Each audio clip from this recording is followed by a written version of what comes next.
I'm going to just start talking near the microphone. Okay. You can start the show whenever you want, but that's not what I'm about. I'm about the free flow of pre-show, into the show, into the post-show. Yeah. No guru, no method, no teacher. What's that from? I don't know. What is it from? Van Morrison. His album, Enlightenment. Okay. 70 degrees Los Angeles, coming up in a half hour. It's the quiet storm. Why is it always the quiet storm for me? Because that's your go-to. Good evening, Josh. How many DJ characters can you have in your quiver? How many characters do I have in my quiver? I don't even think, my quiver. I had to go to the doctor because I was having trouble with my quiver. Really? Speaking of your menagerie of characters, I saw you last night on I'm Dying Up Here in your... I don't think I was on that. You were. It was your massage scene. What was it called? I'm Dying Up Here. Last night's episode. What was the episode? What the fuck? Wait, are you getting an episode early? Yes, I am. I'm an insider.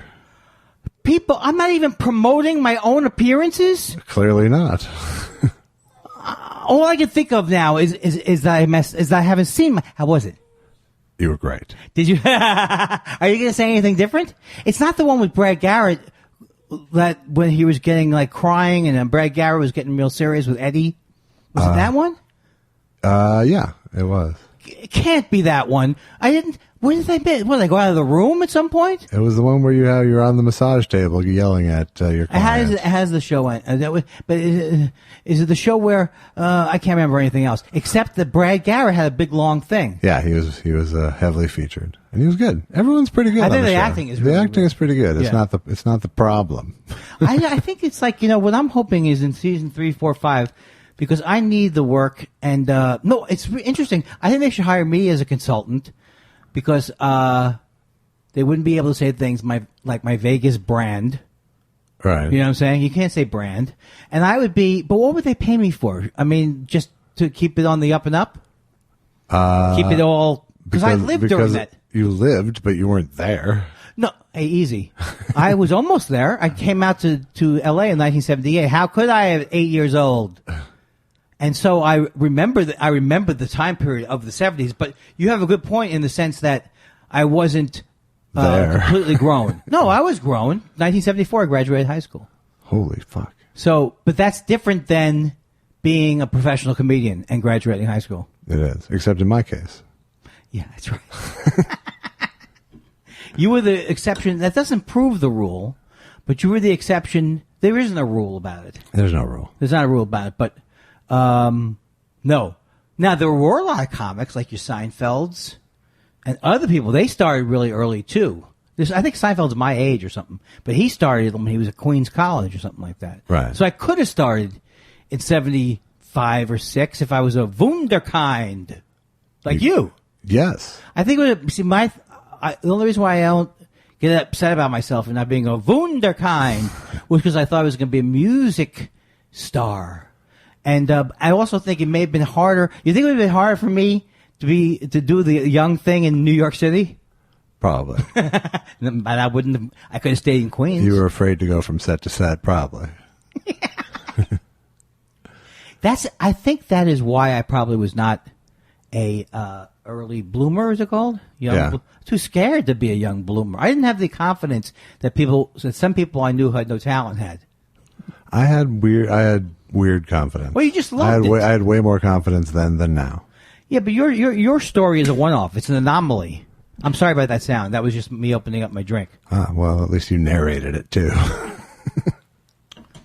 I just said to myself I would never say I'm also look at that color of that container.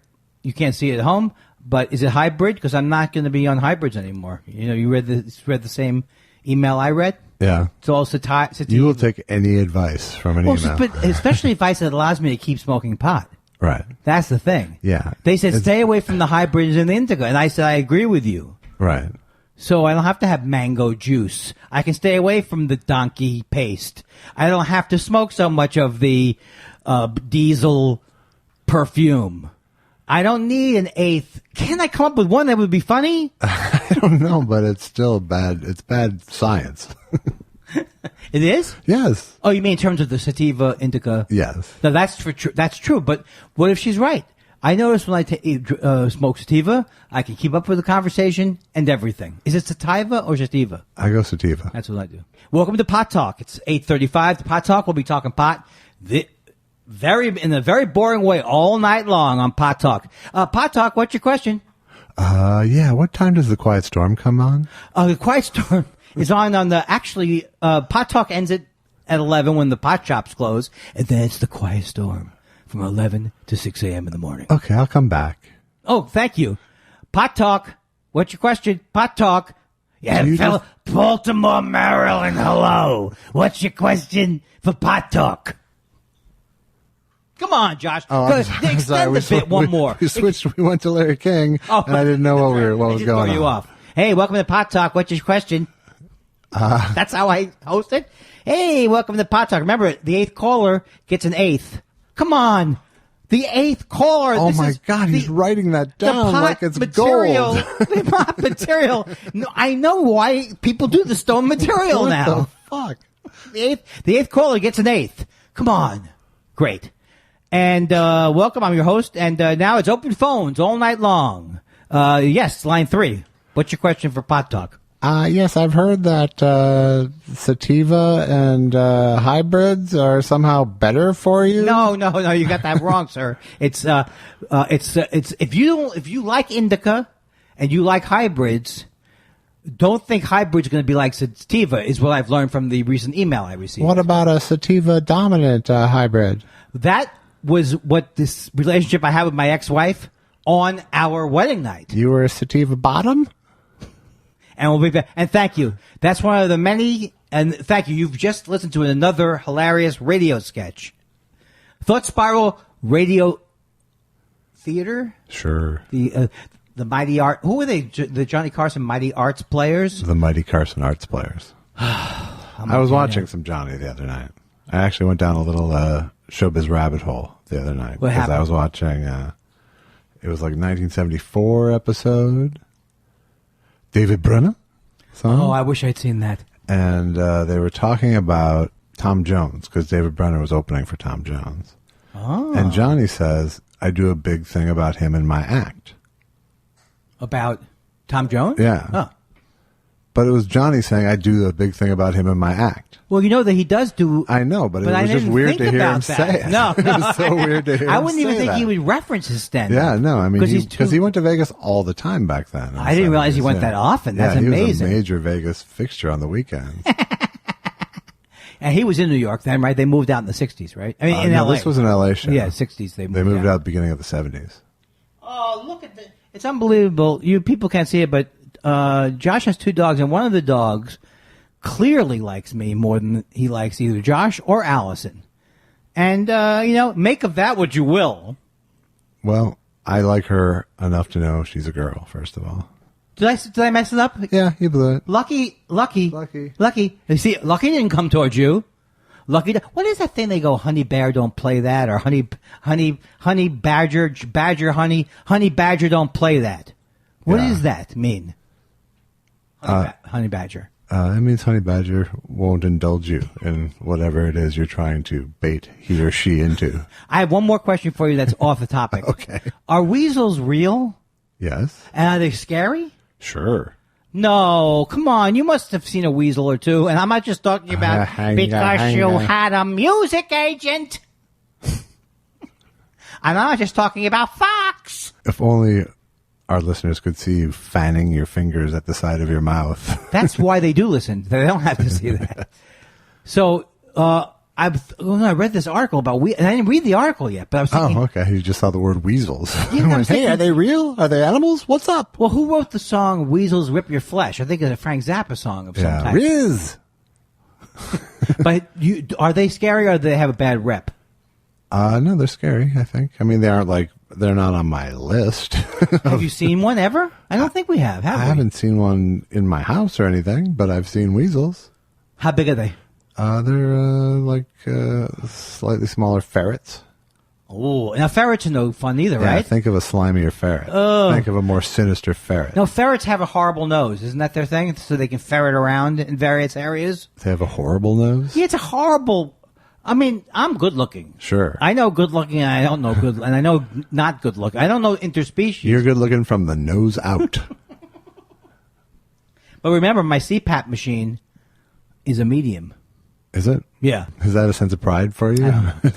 Yes, because I don't have a big Jewish schnozola, I tell myself at night when I dream about Hitler. What else? Who else was on Johnny that you can remember? Or you don't have to remember? Charlton Heston, I think, was on as well. And was this pre him being a nutcase? Well, I mean, that's hard to say. I know, but it was the 70s. It was before he was NRA president. I don't think people knew he was nuts before the NRA.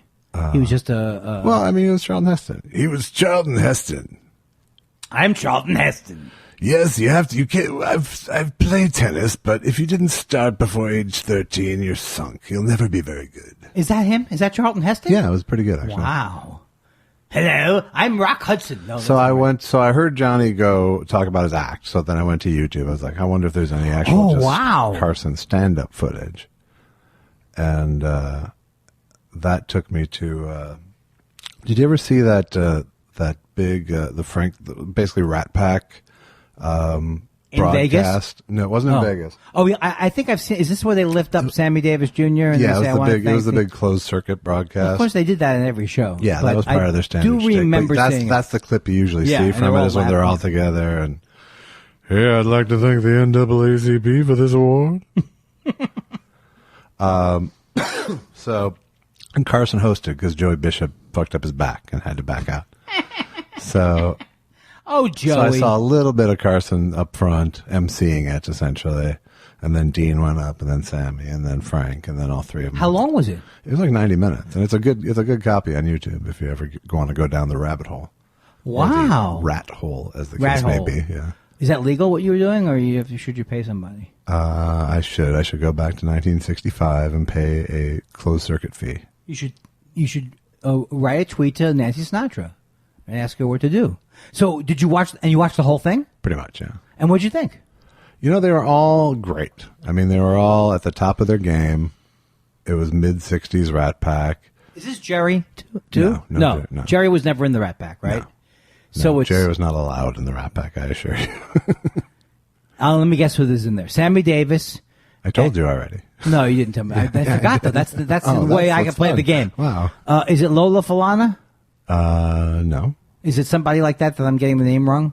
Is it a lady there? You know that one lady used to sing with them? Well, but in this show, it was Dean, Sammy, and Frank. Oh, just three guys. Yeah. Okay. But the Rat Pack was also Joey Bishop and Peter Lawford. That's who I was trying to think of. Peter Lawford, who later on... So you went with Lola Falana? No, because I couldn't think of Peter Lawford. Okay. You went Peter Lawford, who later on got in trouble for telling Frank the truth. Frank, can I talk to you? You can't... you can't land... JFK is not coming out to Palm Springs. Well, that's a bunch of shit. Well, you're a mobster, is what he's thinking. Well, that's true. No. But I'm still going to take a sledgehammer to that landing pad I built for JFK. You mean in the movie of your life, or did that? I bet that really happened. Did that happen? What got you so steamed? Is it because he turned his back on you? Because that son of a bitch Joe Kennedy fucked me over. Now, did you have to go the other way with Nixon and that? Did you really need to turn your colors or whatever it is? Because you actually fought for civil rights. Well, as you may know, I tend to hold a grudge. And we'll be back with more Andy Kindler and Josh Elvis Weinstein hilarious radio theater sketches.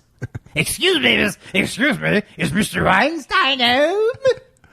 Wow, you can't even do you anymore. Excuse me. Who's that? How about that guy? Was that one of the guys someone told them the name of? What? That comedian. The one who went. Yes. No. May I help you? Maybe that was him. That was Frank Nelson. Frank Nelson. Yes. Who actually was Ozzie Nelson's. Not to be confused with Gail Gordon going, Mrs. Carmichael. See, that's true. That's very similar. That's very similar. You know my joke, because I used to do this a long time. Ellen DeGeneres. It's obvious that she's watched a lot of Lucy, but unfortunately, she's watched Here's Lucy. 5 people would laugh so hard at that joke, because later on in life, you were laughing at for real at the beginning, right? I don't know. I don't know. God, I don't know. Can you know anymore? I can't know. Later on in life, they had a version of where it was just they had their real names on the Here's Lucy. Viv. Hey, Viv. Right. Viv. William Holden. I'm sorry, my voice is a little bit that's higher. about right. Higher than. So, I'm amazed that you would watch. I would think you'd watch just well, maybe you were really. Was it a slow night, or you were really interested? It was a slow night. It was late. It was a Sunday night, I think, and yeah, I just went down the rabbit hole. And Dean Martin is funny. Dean Martin is funny, yeah. Yeah, and he doesn't give a shit. None of them really gave a shit that whole night. There'd be no reason for them. It was a benefit in St. Louis that was then broadcast to big cities via closed circuit. But it wasn't a hip crowd. It wasn't? No, because it was St. Louis. It was like a fundraiser in St. Louis. I've had terrible shows in St. Louis. It was a benefit. They hate me there. It's not a very happy town. No, St. Louis. We did good. We actually played an arena. Let me finish. St. Louis was one of my best towns. We played this arena called the Family Arena. Why don't you just punch me in the face? 5 times we played it. Oh, that's great. Why don't you just punch me in the face instead of lording all your big-time gigs? I'm not a big theater guy. I play little rooms where the people go. Hey. What? I touched on your TV spot first. I'm so upset with myself. I just can't believe it was the same episode. But I will try. I mean, I watched the entire episode. So tell people it's on. They can still watch it. I know. But why did I miss it? Is it a memory thing again? I'm going to switch to Sativa. I don't know. Set your DVR to tape the fucking show. Set your DVR to I actually did looping on that. What is it called? Additional digital dialogue replacement. Advanced dialogue replacement. Advanced? Additional dialogue replacement. Why would I can't even get the word advanced? I don't even understand. I can't even get near it. You were wrong when you told me I could win Jeopardy or one of those trivia games. Who is Hitler? Be the whole half hour. Yeah. Who's Hitler? And it would be worth it. No, I mean, I don't care about the game, but what was the deal with that guy? Alex, can I ask this in the form of a rhetorical question? First of all, have you seen... I'm not making fun of you. I'm making fun of me. But have you seen Tom Selleck? I'm not making fun of you. I'm making Stop fun doing of me. that. No. Stop doing that. Have you seen Tom Selleck in these commercials for reverse mortgage? He is Wilford Brimley now. I can't he's full Brimley. He's full Brimley, but I feel there's some anger. He's a little more attractive. He's more attractive. Still very folksy. But isn't he a little bit... I feel this anger. I trust these people taking my money out of my house. And he goes, so what he says is, people aren't surviving. They can't keep their house. And then he walks and he goes, so. The way he says, so. He doesn't say it like that, but he says, so, like, let's get this thing over with. Let me get my money and get the hell out of here. You don't say to someone who's losing their house, so, I got a couple of ideas. No, I think he's showing leadership to the old people. All right, you tell me you're losing your house. Mr. Selleck. Yeah? I have my pension and my Social Security, but it's just not adding up to it. It's not enough each month. I've heard what you said. So, here's what we're going to do. So, why are you yelling at me, Mr. Selleck? Just get on the phone. First of all, would you like a free tape of video of me spieling longer about this? Is it a tape? Can I watch don't know. it? I think it's a DVD. Can I watch it on my VCR? Oh, yeah, that's right. You could download it. You download it. It's completely free. And you see how I'm telling you right now to buy to basically take your home that you've lived your whole life in and surrender. Love it here. Do you like that? You I like love it here. Yes. Yeah, surrender it to the bank, asshole. Oh, well, that's me. But what if Forget it. But what about me? Don't you need? You told me. How will I live? You told me you needed money. How will Aunt Blabby. But how will I live if they take my house? Look. You do a reverse mortgage. They'll pay your bills every month. And here's the best part. He says, you don't have to pay it back. Pay it back when you leave the house, he says. When you leave the house. I'm leaving feet first. That's exactly right. Exactly. So why doesn't he just say. This is fantastic. It's my kid's problem. Oh, my God. You've seen the commercial, though, right? No. Yes, of Yes, course I have. I've seen it. You remember in the old days, it used to be the guy who was on Law and Order who died. Fred Thompson. Yeah. And he would walk down the street and he'd go, "Can't do a thing these days." And he, on the same commercial, he'd yell at someone, "You can't do a thing these days." Right, Eddie? Hey, pull up your pants. And he would say, "Right, Eddie?" But Eddie never said anything back to him. Do you know why Eddie didn't say anything back to him? Eddie was an extra. Eddie would have to be paid. Oh, you know how many times I see that on TV? It's so clear when they are barred from making a sound. Right.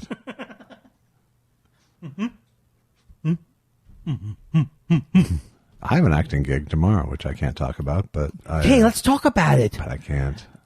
They just sent me the NDA. Oh, who's were they looking for a Jewish person generally, or Yes. or who? Is it because it's a reality show? Can't say. Cannot say. Are you gonna? Is it gonna require makeup? It's gonna. Yes, it is. And is this going to be a game changer? I'm very angry that I can't talk about it, so I'm just going to mock it. Okay. Is it a game? By the way, Josh, can I do a shout out? I haven't rearranged it, or should we wait on that? We can wait on that, but okay. I know the shout out. I also promised the shout out. Oh, so why am I feel like I'm a hero because I answered 4 emails 7 minutes to 9 and was again late. Right. But here's the thing. And I had already answered all of those people, so. Why do you send it to me and then you hop and go, "I don't know what Andy's doing," and he'll probably send it later? Because you randomly choose 3 a week? No, I actually answered all of those you sent today. That was 4 or 5 that you sent this morning. No, I sent them over the weekend, and there was more. There wasn't more. I'll tell you. I'm gonna.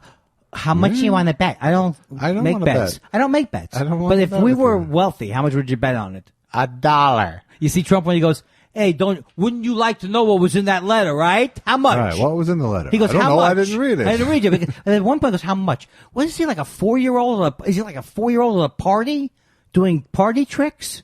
That guy, he's not. I don't understand why you say that he is your favorite president. So, okay, I'll leave that shout out for later. I was wrong to do it. And you know what's even more annoying? That I say it again afterwards. Yeah, it's pretty annoying. So now we got to do it. Let's shout out to our friend Danny Yost, who sent us the first remix of Karen. Karen. He had a big medical thing soon after Karen aired on the show. And he, by all accounts from his brother, is fighting back and doing good again. But it sounds like it was a shitstorm. Yeah. And we hope, Danny, you are doing great. I hope you're doing way better. I am. And I want to say, instead of doing a separate shout out, which I was going to do at the end of the show, and you could order it separately, I want to join Josh in the shout out. I shout out to you, Danny. Are you seconding my shout out? I don't know. It sounded creepy. I'm sorry, Danny. I'm sorry I ruined Josh's shout out to come in with my own thing. That's not like me to interrupt. But I did say in the email, did you finally read the email that I did write 12 minutes ago? Yeah. Okay. I did mention that. It's interesting because maybe I shouldn't say what happened, right? Who doesn't matter? No, we shouldn't. No, we shouldn't. Why do I have to overshare everything? Why do I have to? You know what? I'm telling you though, Josh, if I'm in the hospital for something serious, you're going to know every detail. Oh, the dryer's done. Josh, can I ask you a question? We do the show every Monday, right? Yeah. So who's the genius that said put the timer on the dryer on? Okay, my wife did a double whammy.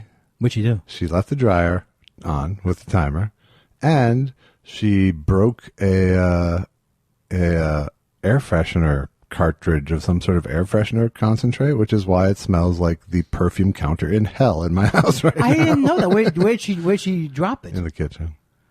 Was that her plan? Let's get this party started. Yeah, it was a tear gas approach. I gotta tell you something. I am very disappointed in general in the quality of the Glade or Febreze or what have you, Airwick Solid.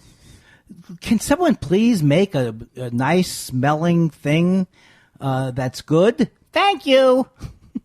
Have you found anything? No, thank you, Andy Rooney. I don't think words are very good. You're wearing your shirt from Breaking Bad. Yes, I am. And I kind of wanted them to be an actual chicken stand. Did they open the chicken stand afterwards? They might have done a pop-up. Okay. A promotional pop-up. I saw I'm wearing a Pollos Hermanos shirt. Oh, Los Pollos Hermanos, right? Yes. And I saw a Bob's Burger truck. Yeah. And because I'm nice, I didn't report them. No, but you chased them down and went, hey, hello. Here's Mort. Ha-ha. You've tried the other one. Do you want me to autograph people's burgers for 8 hours? Who? Me? That was what your offer to the Bob's Burger truck. God. Why do you make my career, which is already doesn't sound good, worse? Why do you go the other way? Worse. You've got so many TV appearances, you can't even keep them straight. Josh, I have so much evidence of my career not quite getting where I had expected it to be. Right. Tons of years of that. He was bystander number 4 in Bystander 3. He was gay man in NYPD. He played the Jew. Remember when I played the Jew? That's my favorite trail off. Had you? I played the Jew number 7. Yeah. In Here Come the Anti-Semites. Hey, we're anti-Semites. I still enjoy any kind of Jewish joke where the point of it is that giving it to the Jews. Because I'm Jewish. So it's free reign. Huh. You seem to have assimilated so well otherwise. What if you found out years from now that I wasn't Jewish? Wouldn't that be just boring? If you ended up being the Jew version of Rachel Dolezal, that would be the best joke ever. Now, Rachel Dolezal, the thing is that she, after the thing happened, she's still like, doesn't anybody want to know about my struggle? What about my struggle of not being a black person and trying to say I was? Yeah, there's a doc about her now. And I read a review saying, yeah, you'll watch it and you'll basically feel bad for her kids that she adopted. Oh, she adopted kids? Yeah. Black kids. Oh, I see. Black kids, ladies and gentlemen. That's the show. That's the movie we'll make with her. Rachel Dolezal is Black kids. Black kids. Rachel Dolezal busting loose. So shout out to Danny Yost. Feel better very soon. Please feel better. We're very, very, very happy to know you're doing good. Now raise your head to the mic. Okay, good. Oh, because of the sound. Why don't you get a mic that's not $4? Why don't you get a mic that doesn't say, hey, this mic's good if you put the mic halfway down your uvula. What is uvula? It's a little punching bag in your throat. Can I make a tangent, go off on a tangent for a second? Would that be okay? I don't know. I don't know if our format can accommodate it. You know the song Dancing in the Streets? Yeah. It's a great song. Okay. But it's got remade too much. And the one I saw, have you ever seen the Mick Jagger, David Bowie? Sure. Dancing in the Streets? Sure. It's not right. Did you ever see the video that someone made where they sort of redubbed, they took the music off and just redubbed the sort of sounds they were making during that video? It's not fart sounds, is it? It's not farts, no. Good. It's way funnier than that. I gotta see that. Well, I always had the feeling that they were, you look at that video and it's like you can't in a way believe it. It's so goofy. Yeah. And I love David Bowie and I love Mick Jagger. So it's not that I have anything against those guys. Everyone has a stain in the 80s. Nobody has a bigger stain than Phil Collins' remakes. You Can't Hurry Love. That wasn't good. You Can't Hurry Love. Now, what else did he do? I Can Feel It Coming. That's not a remake. No, I don't think he did any other remakes than that. I don't know anything about Genesis, let alone Exodus, Leviticus, Numbers, and Deuteronomy. Uh-huh. Did you like them as a group, Genesis? No. What kind of name is that? Why don't you just name it, I don't know. Dave Berg. I would like to insult people by saying, nice going, Dave Berg. Oh, guess who arrived? Dave Berg. That was one of my, as a head writer, that was how, if someone did to arch a political joke, I would always do the piano chords of Mark Russell on the table. Hey, you know what? I want to tell you this. I thought was great was the person who wrote an email and said their favorite Yule Hauser line. Yeah. Can I repeat it, or did you have a whole segment on it? No, go ahead. Unbelievable. You know, like you're going to sit around and go, the quote, the Hugh Hauser quote is, and I'm going to do it and then I'm going to have you do it. Okay. If I don't speak Spanish and you don't speak English, how am I supposed to hire a mariachi band? Now, if I don't speak English, if I don't speak Spanish and you don't speak English, how am I supposed to hire a mariachi band? That is a great line, isn't it? Yeah. I would love to see that. I would love to see anybody. Hey, did I do the eighth caller joke? Gets an eighth? No. I did read some online reviews. Of us? Us. We're on iTunes? I think there's a lot of people who like to aggregate things online, right? Yeah, I think they aggregate iTunes comments. That must have been what it was. Yeah. And there were some really good ones. And the thing that fascinated me about the negative one is how the trolls these days. -1. Oh, I only didn't go past that. Okay. I refuse to look past that. Yeah. Is the trolls today, they have to go the extra mile because everyone's a troll, kind of. Yeah. It's like, this is not only the worst podcast I ever heard, those two stink. And I looked them up after I listened to it, and that also was terrible. What is going on? How could they hate us that much? I don't know. Well, I do know. We hate ourselves individually that much. No, but I mean, I know that I have troll-like instincts, and I've gotten in trouble for my anger. Yeah. But I don't think I would be a professional troll like some of these people are. No. Like, what's, I mean, I want to look. I want to look. What it is. You have to put online reviews. If you put online reviews. I'm not even searching. I'm just looking on iTunes. I'm looking for the most critical. We have 82 reviews, and there's only 5 that are under 5 stars. Wow. So let's read those. Can you separate that way? So bad it's terrible good, says one person. I agree with that. And that's 1 star. Bad. Yeah. That was from just the very beginning. That was from May of 2017. Oh, we should send them a free thing just to listen to it. This was a year later. I think this is the one you're talking about. This is the most dry podcast I've ever listened to. Pure and utter garbage. I looked up the 2 guys who started the podcast, and their gross appearances really connected the dots. Now, what does that mean? The inferiority of the work? We are horrible looking people. Yeah, we're horrible. Oh, not the work our we've done. Our gross appearances. Oh, yeah. Okay. I thought they made our gross appearances on Coach. Yes. And that's D Trump 100 is the name of the person. That's unbelievable, right? Yeah. So maybe that guy, I think a troll like that guy is just, he does it all the time because he's got D Trump 100. Yeah, I think that's his hobby. If you're D Trump 100, you're a troll. Yeah, you're a troll. Are you clicking on his account? No. Love Andy, but is the heading. I like that. That's not going to get better. I love Andy, but co-host is awful, snarky, condescending, and not funny. Yeah, I don't know. You're snarky. I thought I would define snark. First of all. And condescending. That means talks down to. If people want to hear you have to have, we have different energies. Why am I arguing with this guy? I don't know. Let's read the third one. My feelings weren't actually hurt, so. What's worse than defending you and your feelings aren't hurt? That's it. Don't say that about everything Josh. After that is 5 stars. Oh, my God. There's 1 4-star. Oh, that's all right. You want to hear the 4-star one? Well, it's going to be good. Almost perfect is the heading.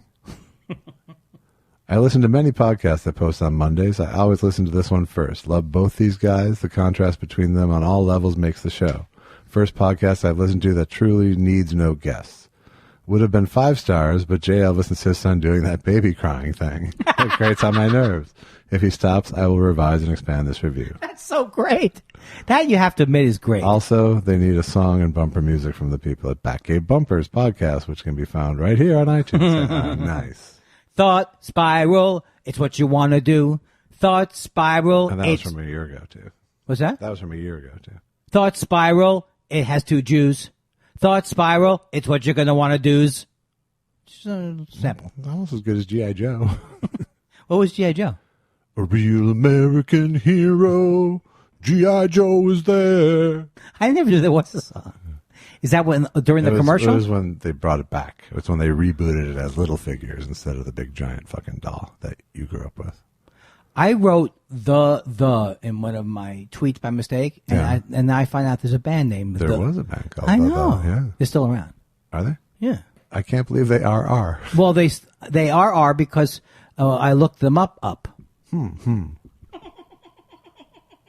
I did it 3 times with that one.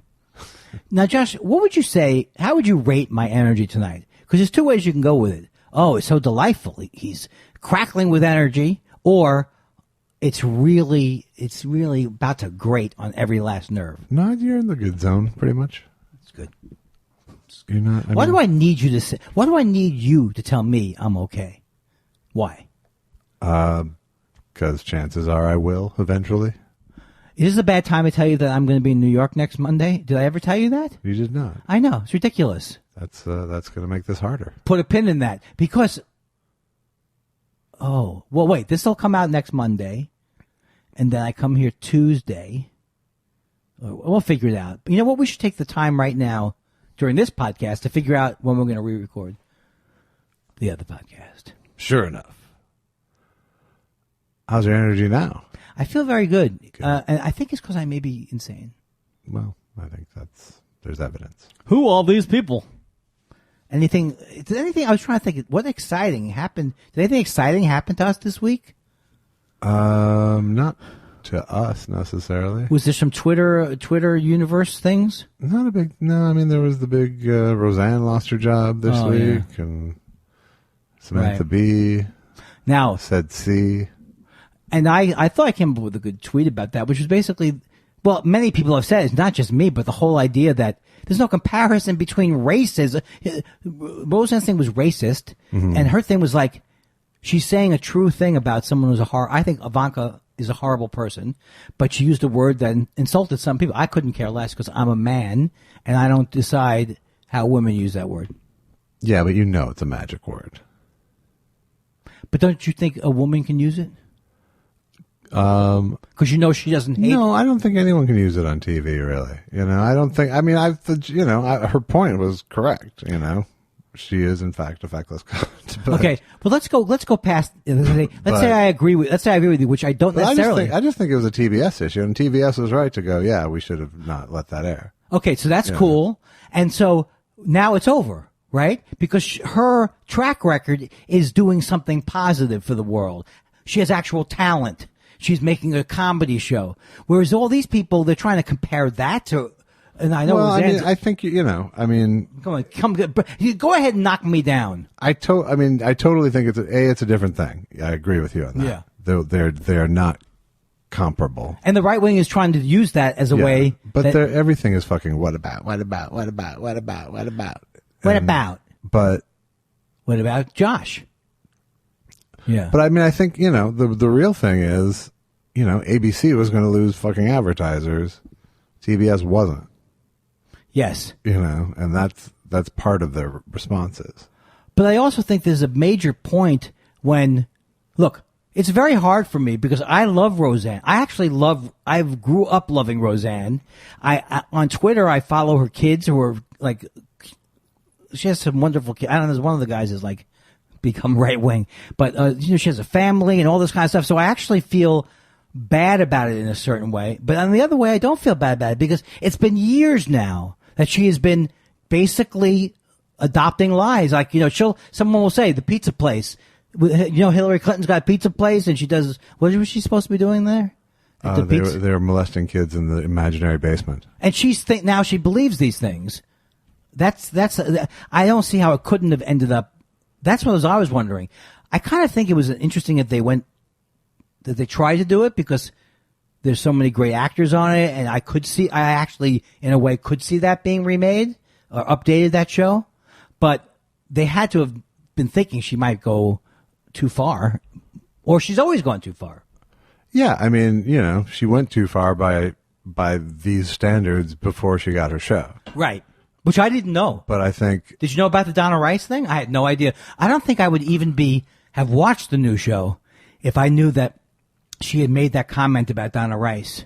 Am I saying the wrong person? Yeah. I think it's Susan Rice. Yeah. Who's Donna Rice? Donna Rice was Gary Hart's mistress. Yeah, and I'm tired of people... 1984. Right, so she said something horrible about Susan Rice. And then it's just weird because I just don't think... I don't really understand when people have these incidents. I can always relate to having an incident and saying the wrong thing because I often say the wrong thing. Yeah, but you don't accidentally say incredibly racist things. Right. And it never happens. And you say some stupid shit. I do. But do you think it's because Kramer, these people are racist, and Roseanne is racist, or is she's got some racist ideas in her mind, or she wouldn't come up with it? No, I don't know. No, I think she's crossed the line into full blown racist in a lot of instances. And maybe the worst time period to do it. And you know what? And it's just, but she's also a smart fucking woman who's been in show business for 40 years or 35 years. Yeah. And knows that if you have a fucking number one show on TV, you don't fucking publicly make racist insults about people. And you certainly, just from a business perspective, don't call a black woman an ape when the fucking head of your network is a black woman.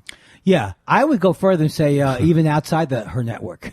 Well, I'm just kidding with you. I'm just talking about just down to just like, what the fuck are you thinking? Well, what I'm thinking is what Tom Arnold. I love Tom Arnold, and he fights for all the good things. Yeah. And he was saying that, and I agree with him in a way. But she knows her better than me. But he said that he thinks she wanted to have a can. I could definitely see self-sabotage all over her because I see it in myself. Not the same kind, but she has that streak where she wants to blow it up. It's also from the OCD addiction I had to Twitter. Yeah. I know exactly what happens. I mean, I would never go on a racist tirade because I'm not racist. I'm probably the greatest human being that's ever lived. That's right. But I will say wrong things and I'll get angry and I'll go out of control. Now, I'm hoping never to do it again to the degree I did, but it's a problem. Well, and that's and she's got that. I don't know what her problem. You know what you should have said to Roseanne? Yeah, you're a bigot.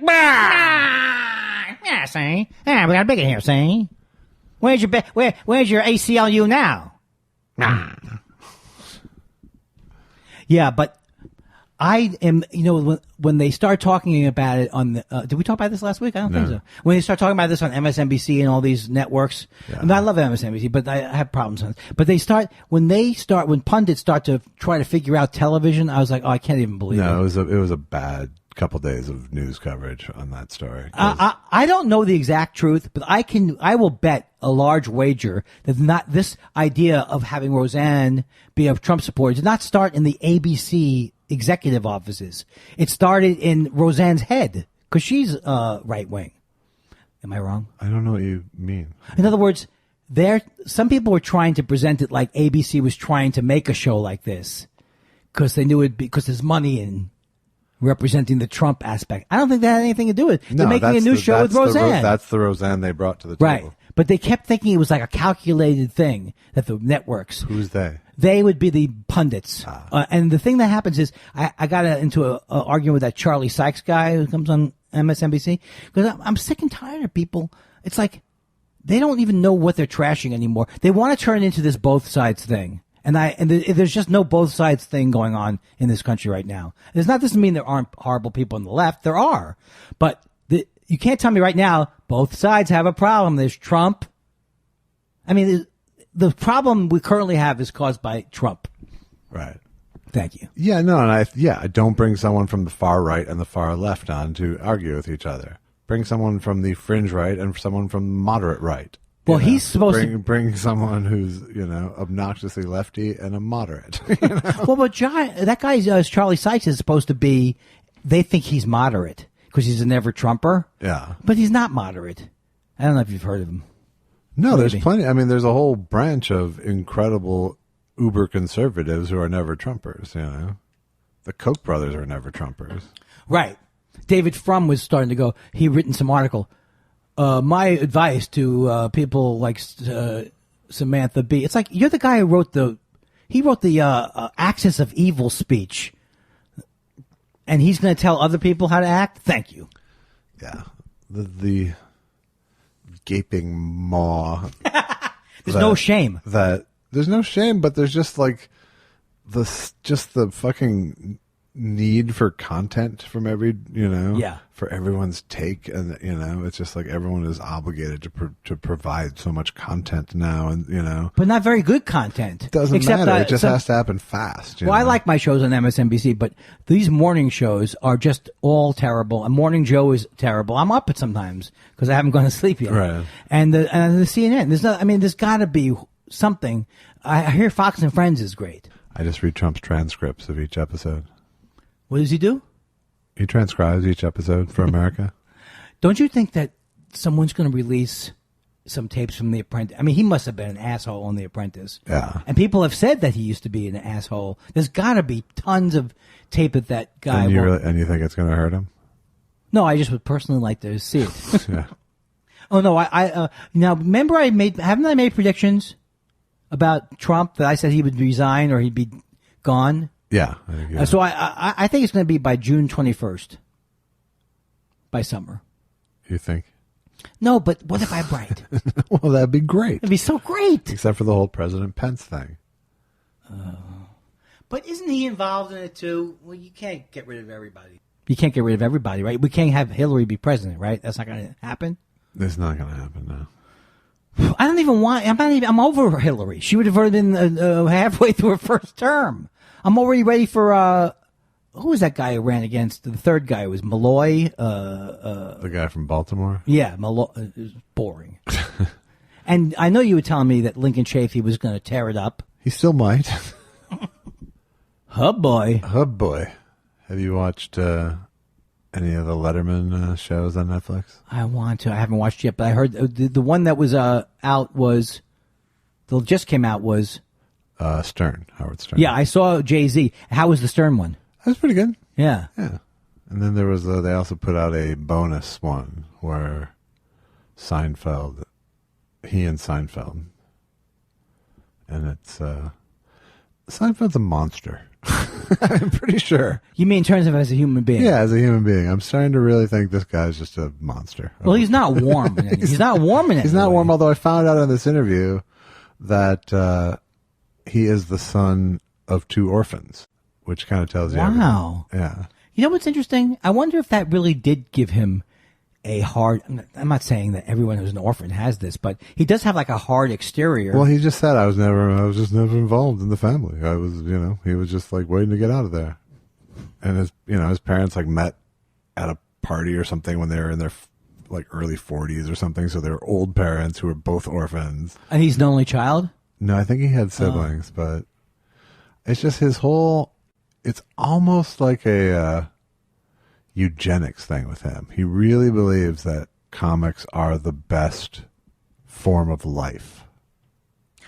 Well, he especially thinks that he's... Well, no, he actually expanded on this, that comedians are actually a higher form of life than comics, which he couldn't quite explain. Well, no, come on, I love that kind of... Is that like Broadcaster? Letterman wasn't buying any of it, but... He wasn't? He was not, no.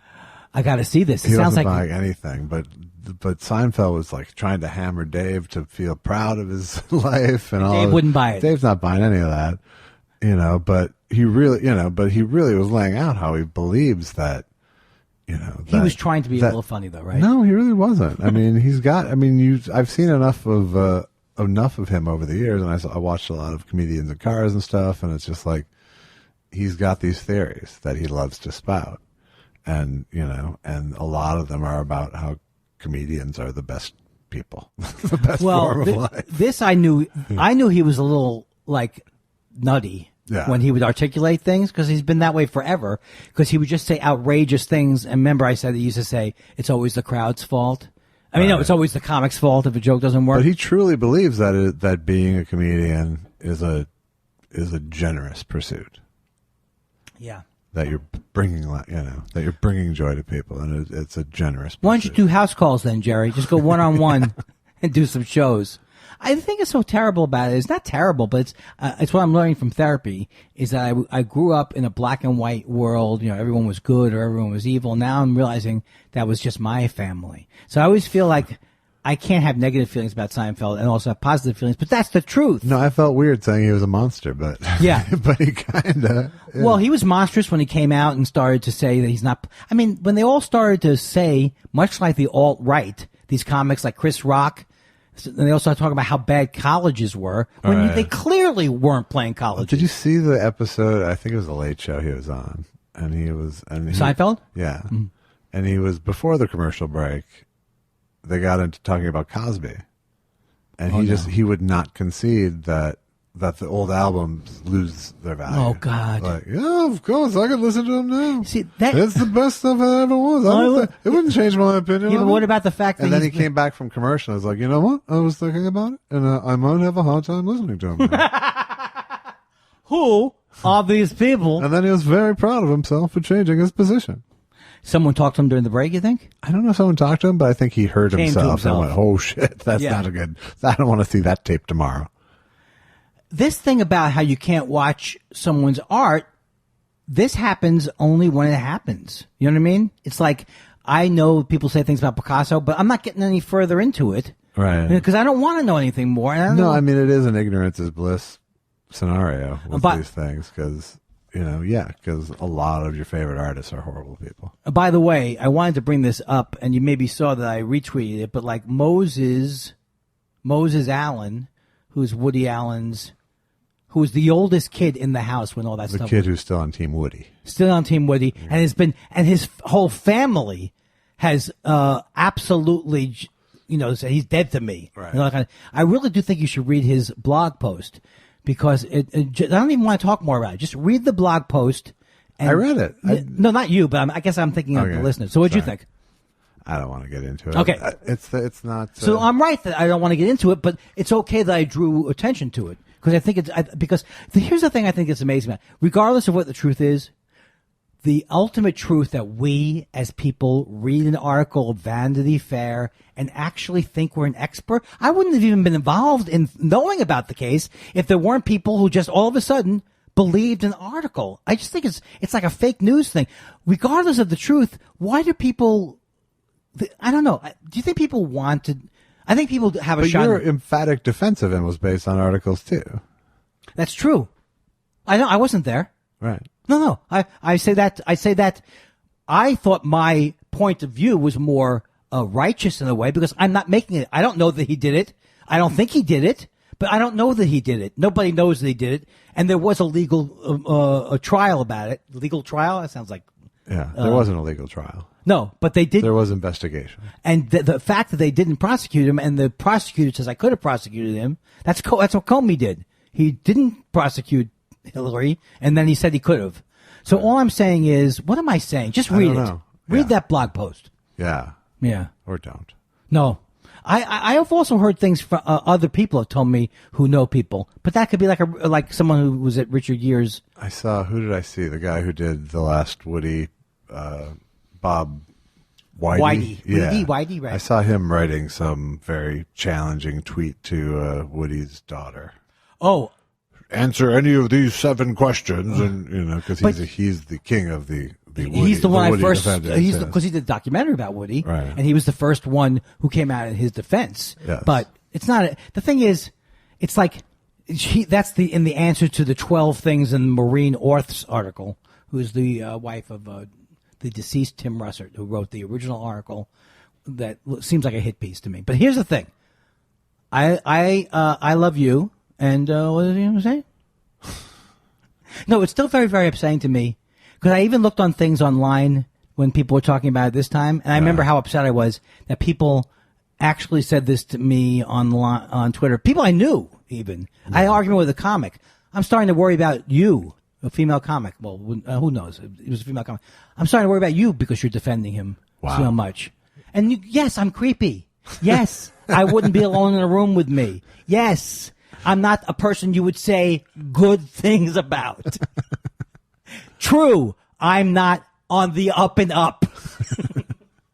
Well, you think we're ready for letters? No. I think we should get to letters. Let's. I'm kind of like the musical break thing between. Yeah, that's great. So who are we going to play? We could do an Allison. We could do a me. We could do a. That's all. That's all we can do.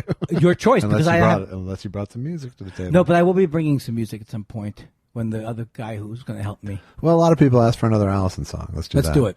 Do you want, what do you want? Something pretty, something rocky, something... I want something you love. So I don't care about the genre. It could be a ballad. I had a big argument with my friend Bill. He's my comedy partner. He never listened to ballads. Yeah. He said ballads were not music. Well, the last one was sort of soft. Let's do a harder one. This one's called "Don't Follow Me." We'll do that one. And that was from the album we did together. Gruber and I, background vocals. I'm playing harmonica on it. Who mixed that? Scott Pinkerton. Oh, Pink. Pink. Do you speak to him? Have you kept in touch with him? I keep in touch with him, yeah. You keep in touch with everybody. I'm good that way. I'm bad that way. You are. But I'm getting better. Are you? No. Yes. Yeah? Ma? Yeah? Si, su, say. Si, su. Here's Alison McLeod. Don't Follow Me. Si.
Yes. Yes. Are we back on? We can be. Man, what a voice I have. And also I like Allison's too. And the harmonies are great. Why, thank you. You know, it is unbelievable how harmonies work, that if you can do them, and I had trouble on a cappella choir, but when I would have like a harmony I could handle, you really feel like you solved the riddle of the universe. It does feel good, yeah. And do you love the Beach Boys? Or not as much as not unconditionally, but yeah. I just can't. There was a thing I saw, making of Pet Sounds. Yeah, it's good. It is. I mean, I just think he's so deeply ingrained in my psyche from those songs, but like songs from when I was a kid that I would hear, that I can't remember not being into that kind of music. Like when I say Beach Boys, what's the first song? I think, I guess I have to say Good Vibrations because I've heard it a million times, but I'm also fascinated by it. But I also love all the In My Room and God Only Knows.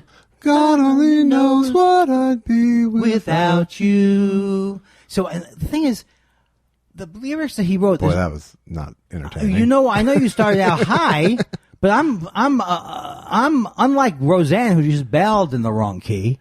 If you could ever, never mind. Look, it's not about hitting the notes because we're going to use auto tune, right? But so like that station I listen to, 1260 AM, I just can't get enough of it. Yeah. They say they're on the FM, but that's a different station. I don't know. I'm very confused. But when you hear those Righteous Brothers songs, You've Lost That Loving Feeling. Yeah. That guy, I mean, I'm surprised one of them did not pass away during that recording. It's so earnest and so brilliant. It's like one of the most successful records of all time. Is it really? It's like one of the most played records of all time, I think. Baby. I mean, who's the higher one? There's one who's higher, right? It's Righteous. You see, I think their names were Bobby Righteous and Billy Righteous. It's not. Probably not, no. I think that's a great name for a group. Sure. I wish we were the Righteous. I wish we were the Thought Spiral Brothers. The Bacon Brothers. The Thought Spiral Brothers. The Thought Spiral featuring the Bacon Brothers. That would be better. Because they'd be a more famous person. Where are we in the show? By the way, how is our merch selling? You don't want to know that. What do we have to do? Take it up a notch? I don't know. You know what's interesting? The things that all I know is anytime I mention it on the show, you belittle it and mock it. So okay, wait a second. Let me just say something. I think you're uncovering not something that we all didn't know, but you're uncovering something that I haven't realized is maybe really annoying, which is it's a dead spot in the show. So I think it's a classic to go back and mock the merch, which I had nothing to do. I've done nothing, haven't lifted the finger for. Right. I think it's cheap it's first of all, it's cheap comedy. Yeah. And it's also it's almost like, I'm surprised I do it because it's something an older brother would do. Kind of, but it's also self-sabotage, so it's in your wheelhouse. Yes, that's true. It's the self-sabotage. Yes. So in other words, it's dead spot in the show. Let's just, you know what I'm saying? I'm going dada with it, whatever that means. Did you tell me what dada means? We talked about it. Okay, good. I got, James, if you ever are not angry, you need to get more angry, go over that James Woods Twitter page. Yeah. Oh my God. He basically hates everyone or something. I don't know. Let's not talk about it because I'm so sorry you brought it up. Twitter is so horrible for some people. I know. It could be horrible. That's the thing. It has, not for you necessarily. It's so not horrible for me. Right. You have never had that dark side part of it. Occasionally a little bubble of poison will come up but it's like, Still dry, right? But it's not how I operate on there at all. No. And that's good. But it is amazing. Well, when you're talking about a James Woods type of Twitter account, you're talking about a guy who really is a racist. He compares Eric Holder to an animal, and then but it's such a fucking narcissist trap. Twitter, it's such a trap. Because it tricks you into thinking that first of all, it plants that word followers in your brain. Oh yeah, so that's got to be right away. Right away, there's megalomania, and then you start to think that people are waiting for your take. You start to think that that's for sure. You think they're waiting for it, and that they'll notice that it wasn't there. Where on Twitter, nobody notices what's not there. I hate that feeling that I think I have to weigh in. Right. I hate it. I've ruined my life in many ways by going, I got to tweet this. Why? Why are you stupid? Because you have followers. Petty, pedestrian jerk. Followers. Well, they have to know what their leader thinks. That's what Roseanne said the other day when she said she's listening to people now. She's thinking maybe I should have a comeback. She's listening to strangers. Right. Who do you think? It could be bots. It's like people who start their tweets with, "Hey, gang. We're all here for you. We're all here on Twitter just to support your feed." Hey, gang. How was your night? Should we hit some questions? Hit it up. All right. That was hip, what you just did. I'm going to make sports metaphors for every one of the questions that we get tonight. So I hope you really hit it out of the park. I hope we hit a strike or a spare. I retweeted this earlier today, but Dana Schwartz wrote in to let us know, apropos of our discussion last week, that we talked about juggling. Oh, yeah. And how many balls you could juggle. Oh, I hope he found that. And it appears that the theoretical limit 9? is 14 to 15. Oh, my But just God. once. Just once. That's the record. Once means once around, right? And this article, which I haven't actually read, but it appears that this article says that that's sort of, there's a physical limit. Do you think that means that no one's done like 13, probably? No, I think people have done 13. But I don't. They question whether it can get higher than that. Oh, just in terms of the logistics, speed, the height, yeah. You know, it's like the thing about that juggling. You're juggling a lot of things in the air. They should use that as a metaphor. Nah, you can juggle or can't juggle. I can juggle. You can. I can. So when you see your friend Chris Bliss, do you evaluate him and like critically, or are you like on another level with how you see the sport? I'm sorry about that question, but my question is it's hard. I think I would be. I guess I can do things sometimes. Like I never thought I would ride a bicycle or something like that. Yeah. And so I feel like I couldn't do it at all. But I mean, I don't go, hey, 62 is the time to learn. but ultimately, if you were going to compare it to Magic Johnson going down the court 100 miles an hour and finding someone open that he throws a ball to, how would you compare juggling to that? That's harder. It is? Yeah. Is that why there aren't a million Magic Johnsons? I know why. Why is that? Because I can juggle. I needn't finish. Now, I'm not saying the world's greatest juggler isn't the world. We know this. There was a one-man show about it. Right. And we know about it. It's a fine. First of all, I would recommend that people go into it now. Into juggling? Oh, I think it's going to be. Yeah. I mean, it's a bit. It's a renaissance. There's so many. Wait, no, it's a Renaissance fair. I think the great juggling apparently peaked, and I never even saw it. W.C. Fields was supposed to be amazing. What more could you get from a performance of juggling than a hilarious W.C. Fields? I don't care if he dropped stuff. I mean, it peaked too early. All right, moving on. I think we did well with that question. Do you speed us up at any point? Speed up a little bit? Make the show shorter? Yes, I speed it up by taking out huge swaths of it. Greg W. Come on, Andy, release the Hence the Humor CD. Why don't you? Oh, of course, like an idiot, I answer that. Oh, you answered it? Yeah, I said, yes. Will it ever happen? Yes. It's going to happen, I think. It should happen. It should be the next thing I do, in a way. Like the next... I don't do anything. So, by definition... it will be anything you do. I can't even believe I said that. Andy, what current... Josh, ask me what of all of my things I've done would be the best thing for people to get. Hey, Andy. Yeah? If someone wanted to get something that was, prime Andy Kindler. Andy Kindler? Like stand up? Yeah, what should they get? There's only one thing. What is that? And it's I Wish I Was Bitter. Oh. That was produced and edited by you. But that's, that's not a lot of choices. No, you'd think someone so deep into your career would have more content on the market. You think someone is... Aside from 57 podcasts. As funny as me. Well, I didn't think someone as funny as you would actually make it in show business. Bing, but I boom, think bing. that... That's my new thing for different places. Bing, boing, boing, boing. Yes, it is your new thing. It was hot today in Josh. How hot was it? It was so hot. It was considerably different than the previous unseasonably cool temperatures. Shaboing, shaboing, shaboing. Boink, boink, boink, boink.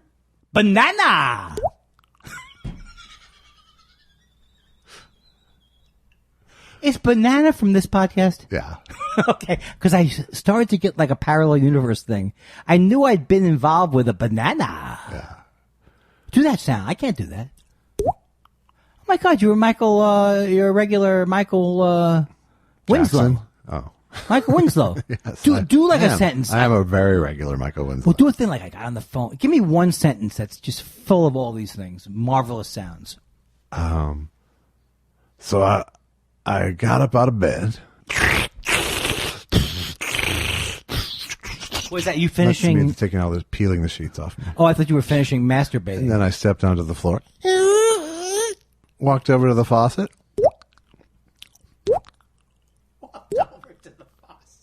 People would think you Took out my wrench. Fixed the drip. Then I hear the baby crying downstairs. Uh-oh, the baby has pneumonia. The drip woke her up. This can't be why we got into this, No, right? Is that what you were it's thinking? It's our 4th radio theater production. No, you don't get me. I love it. I just don't know how we came up with it. I thought you were going to make a walking sound. I walked to the... Oh, I'm sorry I didn't pull it off as you hoped. It's all right. I didn't pull off as you helped. Michelle Wisecarver. Hi, Michelle Wisecarver. I love that name so much. Wondering what you guys think of some of the comics that are red hot right now. We love them all. Why are we It's not... just the old has-beens we bash on. Such as John Mulaney. Hilarious. Mike Birbiglia. Hilarious. Well, I have to see what you think. No, you have to say hilarious for each one. Okay. You're going to. Mike Birbiglia. He's hilarious. Nick Kroll.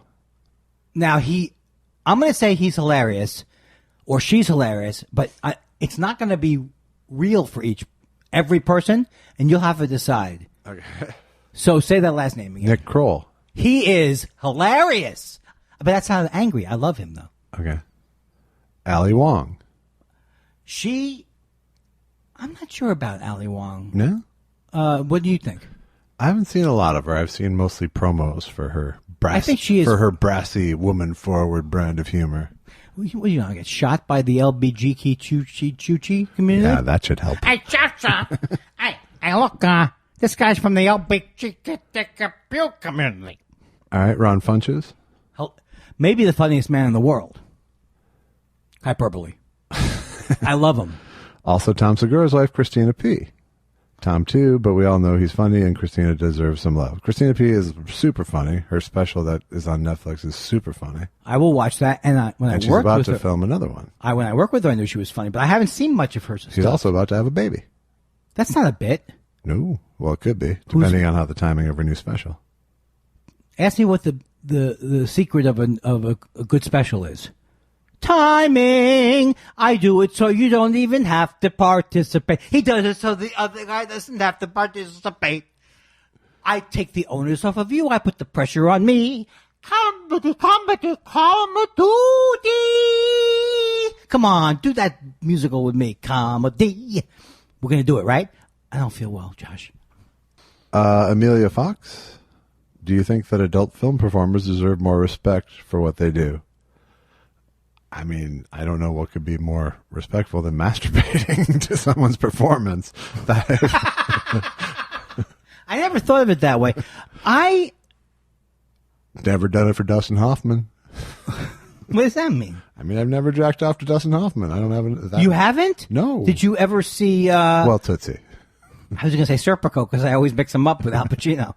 Yoshi Yamamoto. Hey, I am Yoshi Yamamoto. You love Yoshi Yamamoto. We love Yoshi Yamamoto. Hey, Yamamoto. I'm sorry, I'm off tune. As soon as I hear another person's voice, I assume I should do a key that's bad. What are your thoughts on Jackie Mason? As an 80s kid, I heard him towards the latter end of his career, and I thought he was funny. But it seems like after that, he had some pretty awful views politically and racially. My guess is he had awful political and racial views to begin with. Yeah. Certainly racial.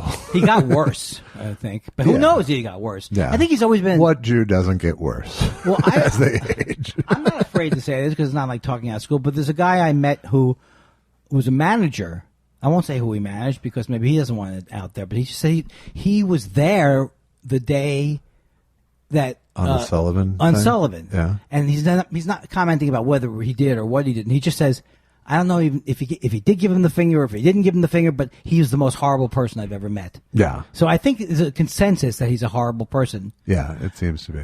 But he did have that. He had that golden moment in the '80s when he had his Broadway show, and that was hilarious.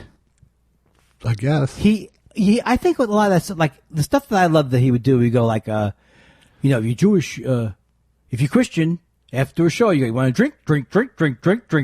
And then Jews are like, are you going to eat? Is he going to eat?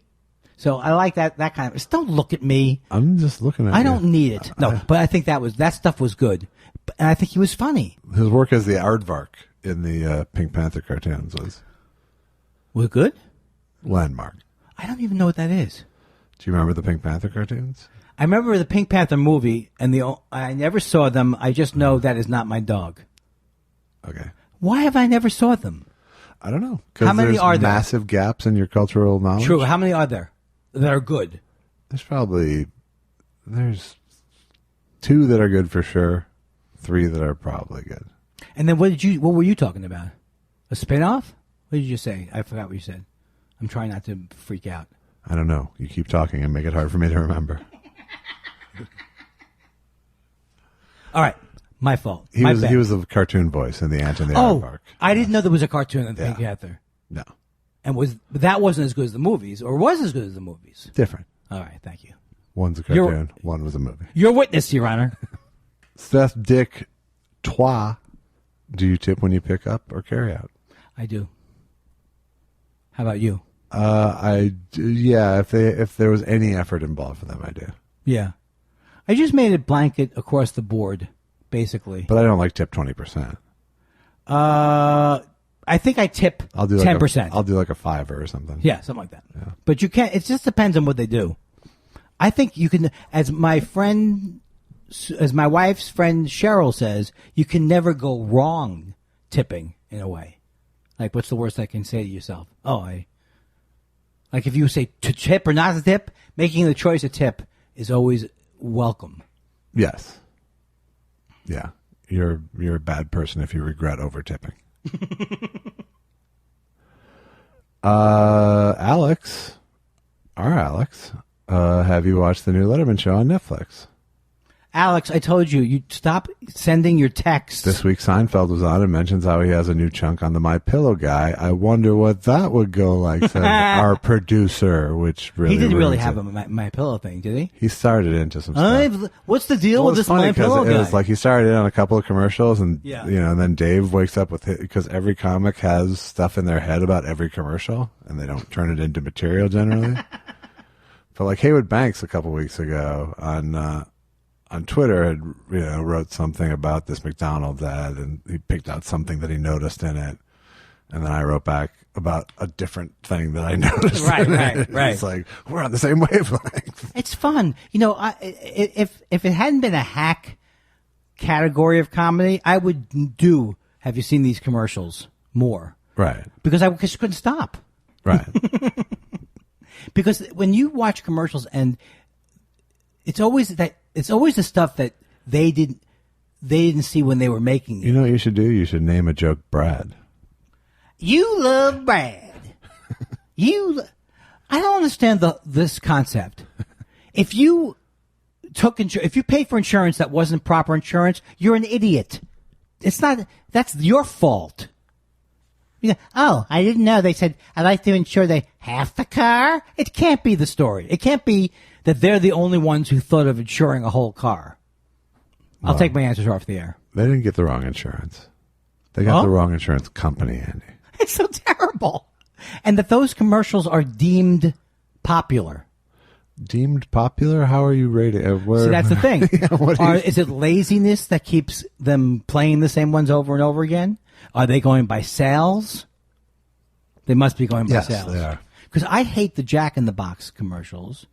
And I hate that guy, if the story's right, that he was the guy who was casting it and he picked himself. Right. I hate that even more. And I hate that people like those commercials because there's nothing funny about those commercials. Those commercials are like styrofoam heads.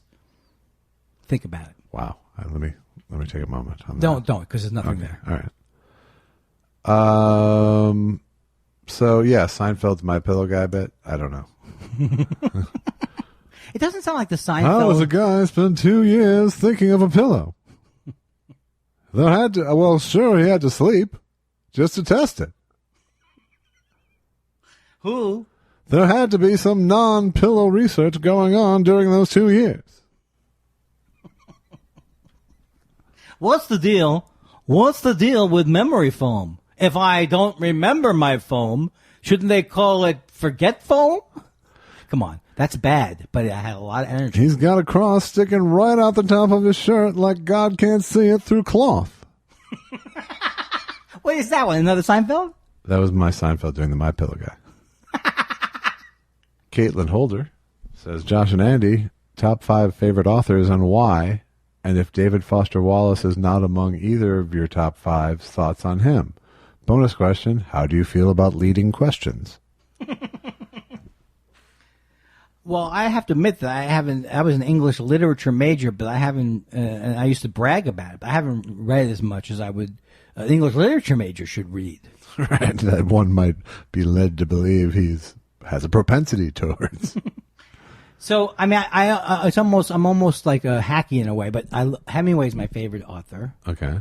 But growing up, he was my favorite author. I don't know if I haven't read him in 20 years.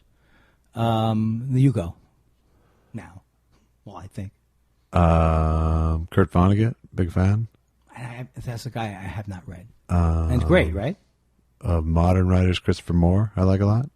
What does he write about? He writes about all sorts of things. He jumps all over the place doing sort of very funny kind of magical realism kind of thing. Oh, it's a fictional thing. Yeah. Oh. I like Eric Larson, who does historical nonfiction in sort of almost novel form. He did like Devil in the White City. Well, you're a reader, sounds like. No, I'm just... Like Hicks's bit. What are you reading for? Not, what are you reading? What are you reading for? Oh, well, I guess among top things is to not become a waffle waitress. Anybody else? Because you should make the difference in this category, because I'm drawing like a blank. I want to say Ken Kesey. That can't be. It's not 5 books I've read. Well, if they're your faves. Well, Ken Kesey. They're your favorites by default then. That book is one of my faves. Who else you got? Any ladies? I sound like an idiot. I like Sherwood Anderson. Yeah, I don't know Sherwood Anderson. I love F. Scott Fitzgerald. Yeah, I do too. I especially like the Pat Hobby stories. I don't know those. Are they the short stories? It's a series of stories about, essentially about him coming out to Hollywood to be a screenwriter, but it's as Pat Hobby is the character. Oh, he wrote a lot. I think I have heard of them. That series. Yeah, it's good. I want to see that then. I can't think of any other. Irma Bombeck. Yeah, she's the best. I don't know. I feel like stuff from your parents' bookshelf now. I feel like a lot of pressure. I want to say that Philip Roth is one of my favorite authors, but I don't even think I read Portnoy's Complaint, but I love the movies. You would remember if you read Portnoy's Complaint. I know. Well, I know. See, the thing is, that's none of those things I probably lied about. I probably heard about the one scene and told everybody, Portnoy's Complaint, of course. I like Philip Roth. It's it's almost too written for me. You're always... It's like a Neil Simon-y too written? Well, yes, but I mean, in a way different way. Right. In a much more literary way. Yeah. But you're always aware that you're always aware of the author's hand. Yeah. Which is great with some authors, but it's not. I tend to like the disappearing author. That makes sense. I love the movie Goodbye Columbus. But then again, Vonnegut even stuck himself in his books, basically. He did? So he had a couple. I gotta read Vonnegut. There's no excuse. So there's no rule. I like good writers who appeal to me. How about that? Well, now I'm into graphic memoirs. I haven't read. Did you read any David Foster Wallace? No, but I know there's some controversy about him now. Is there? Is he the Confederacy of Dunces? No. Is he? What's the name of that book? He wrote Infinite Jest. Yes, that's what. Yeah, that guy. There's some kind of controversy people were saying online, but he threw a woman out of a car. I don't know, but I see that question as a trap. He said, "What do you think of leading questions?" You're going to say, "I really enjoyed it with Forrest Welk," and he's going to come back with, "Oh, I guess you don't know, he murdered 12 people." Right. I'd never read Infinite Jest. Neither did I. I saw the movie about him. I read his the big Federer thing he wrote, and I heard that's great. And I read the lobster thing he wrote. Well, how was the Federer thing? Good. Yeah. But I'm not conversant. Generally, you're not. In anything, yeah. Callan Holder. Writing question, Josh. I've heard a lot about writing screenplays from Dan Harmon's podcast. Can you speak on the process for writing a documentary screenplay? How do you write a story you've yet to document, and how much has it changed during production? You don't write a screenplay in advance for a documentary. You sometimes will write. Some people will do like a paper cut of the movie. What's a paper cut mean? A paper cut means they basically write it out on paper before they start cutting film. Like 15-minute interview with Schmoopy, shot of the beach. Well, like this image on screen, this quote on screen. Oh, this okay, quote, yeah. And they, because people with a production budget will actually have all their footage logged by somebody. Yes. So they'll know from the logs of the footage, like the highlights. They can put it all together on paper before they cut it. And then voiceover is the other thing that you script. But generally, there is no such thing as a documentary script going in. Well, if there was, it wouldn't be a documentary. Pretty much. In a certain way. Yeah.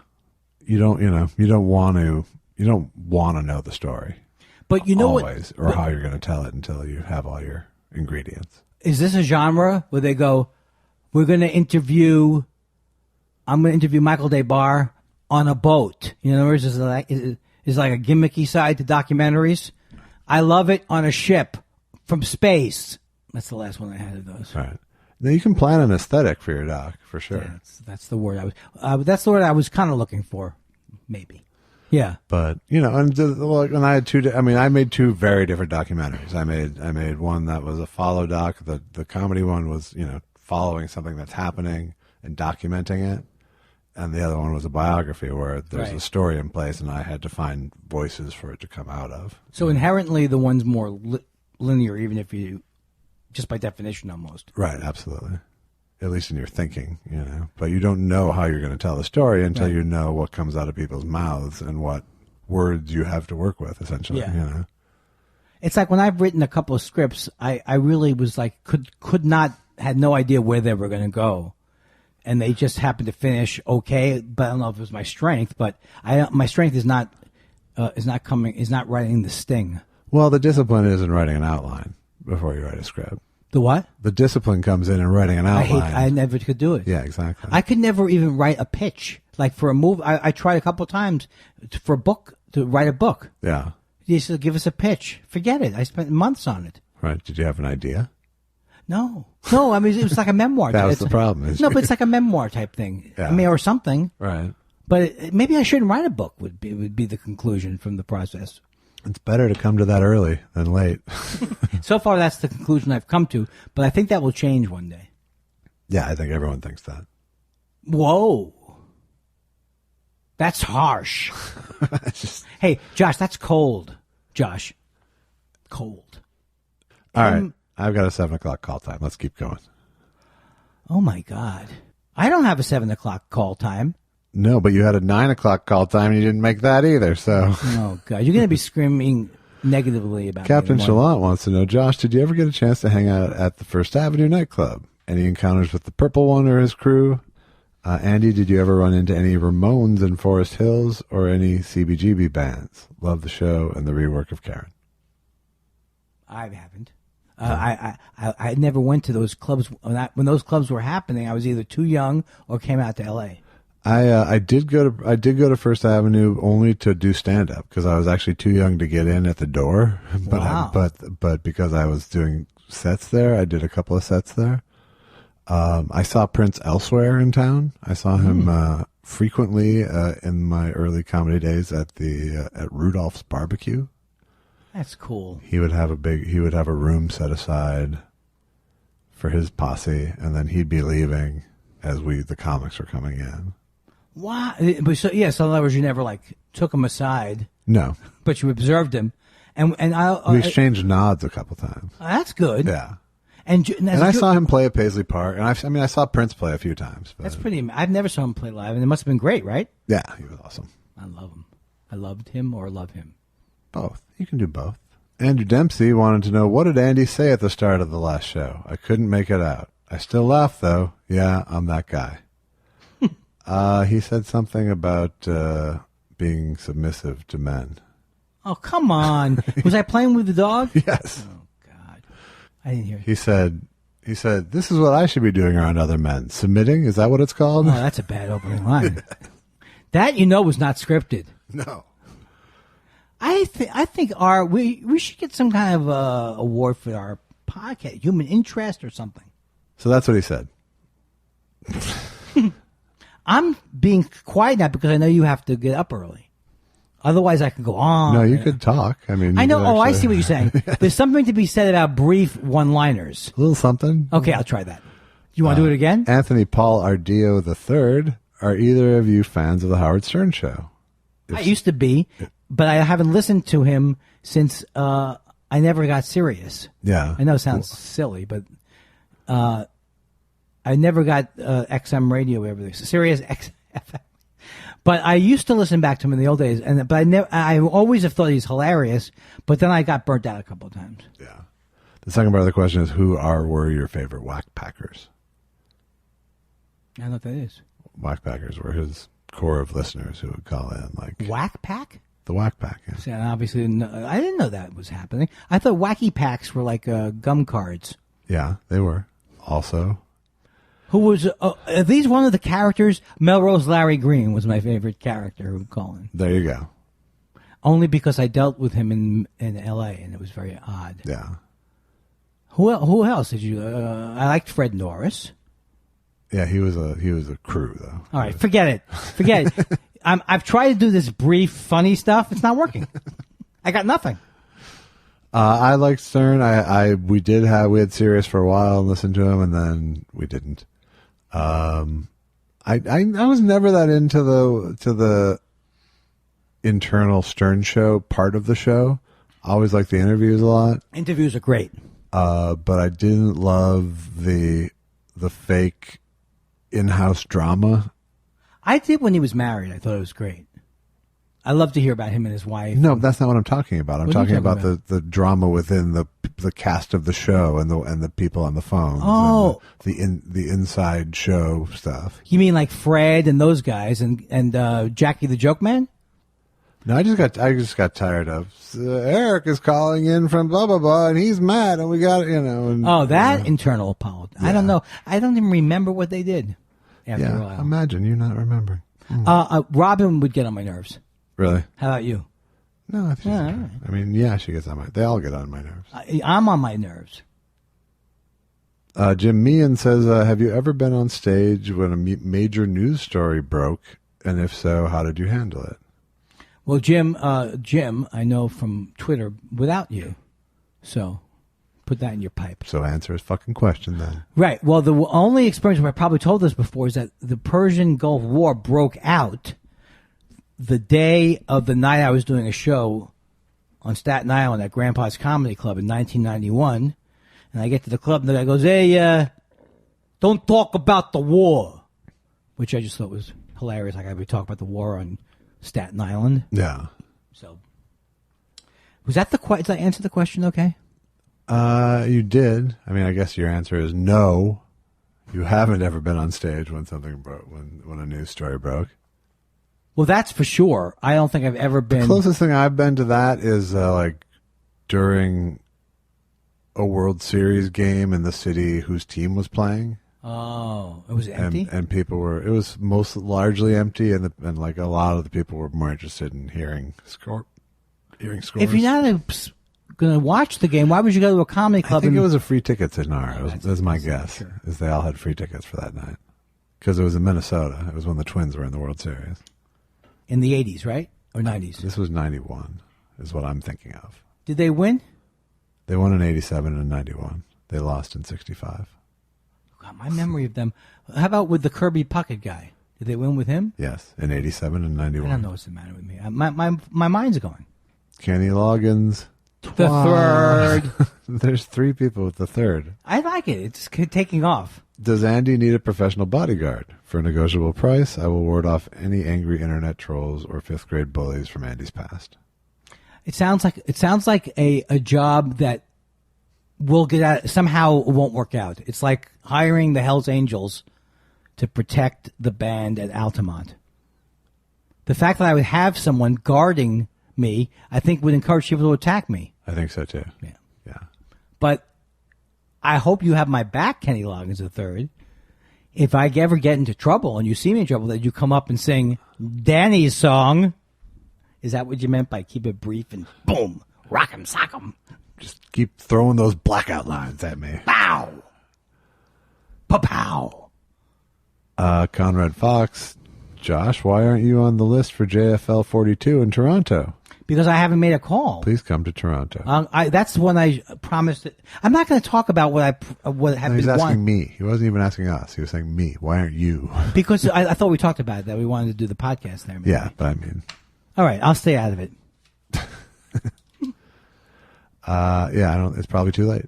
I don't think it is. Nothing. Yeah, it probably is. But I just everyone leave me alone. Why do I take that? And I know that was bad. That was maybe my worst moment. Not on the show, in life, maybe. Question to you: I somehow get offended at it because I haven't done what I thought I would do, and then I have to ruin it all. And it was for you. All right. But why do you want to answer that question? I saw on the. Why weren't you, dear Josh? Why were you not in Woodstock? Well, it's the same reason. Weren't invited. I was not invited.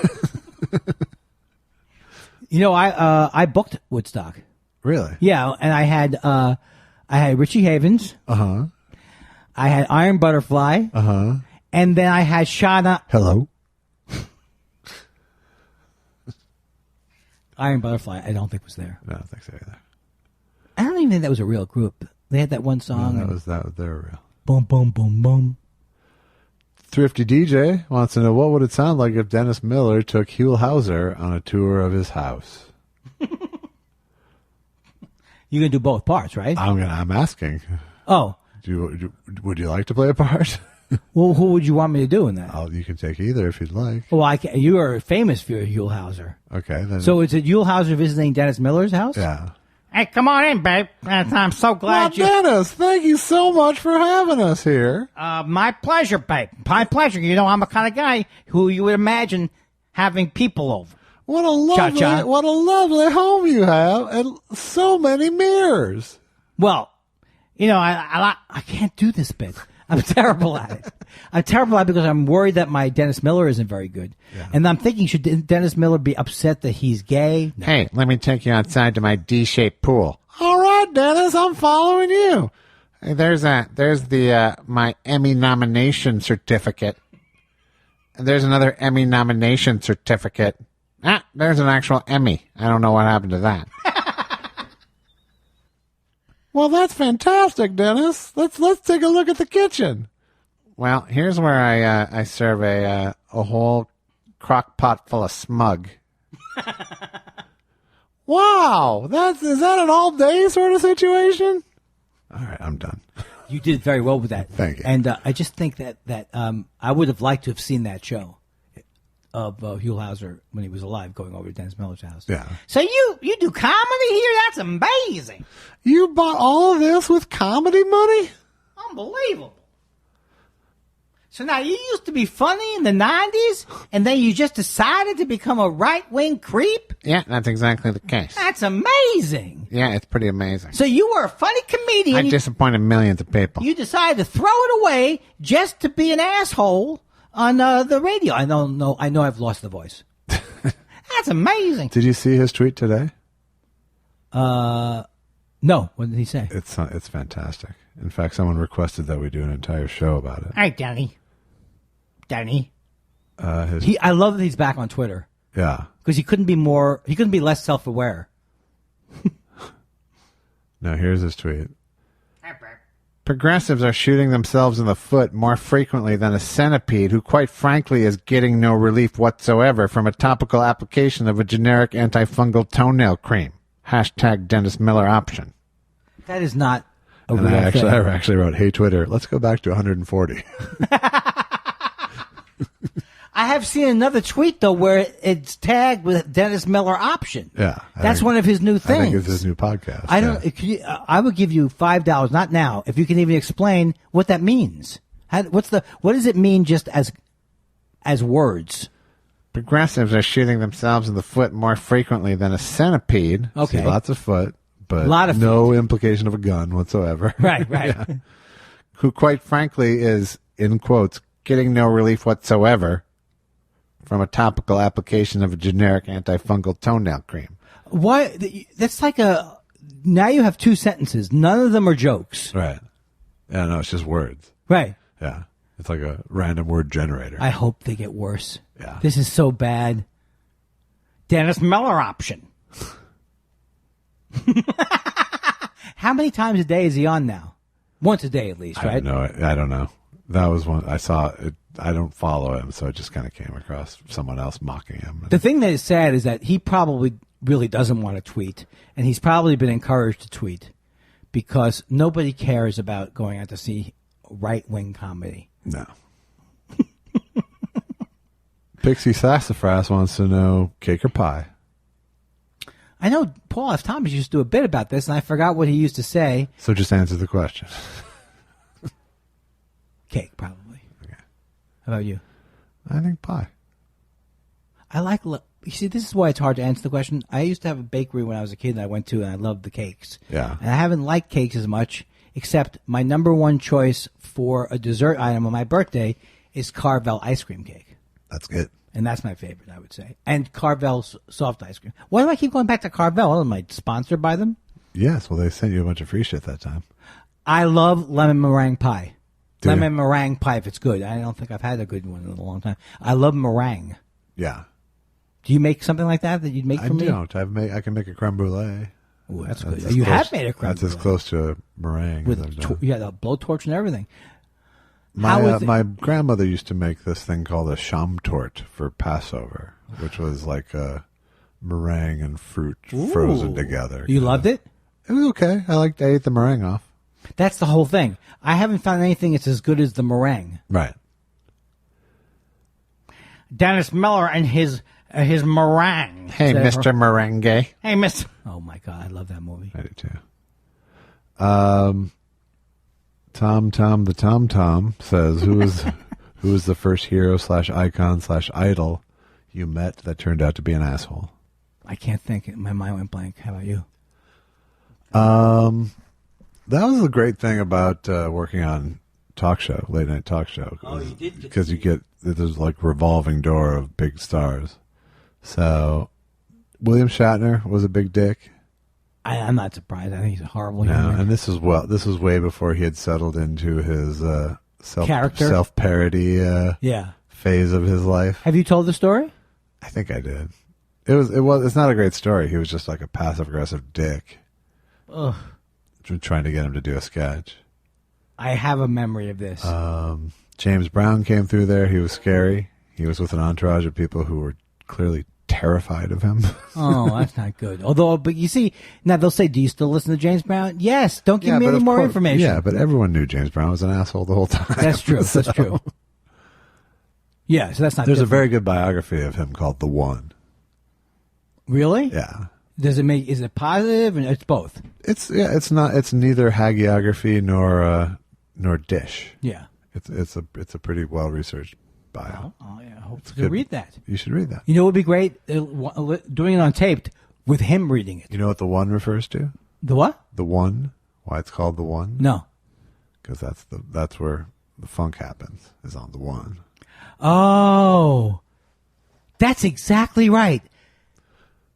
And then there's another thing he does, which is like a syncopation right before the one, right? As long as you're there at The One. Yep. Be there at The One. Oh, great.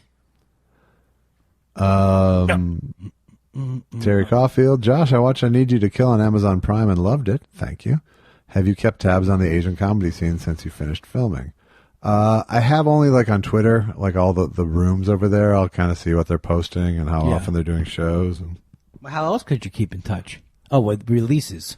Yeah, I mean, I haven't been like really, watching YouTube clips and things of that. But some of the people I've been, people have been starting to compliment one of the Jinx Yao, who is the super funny comic from Singapore.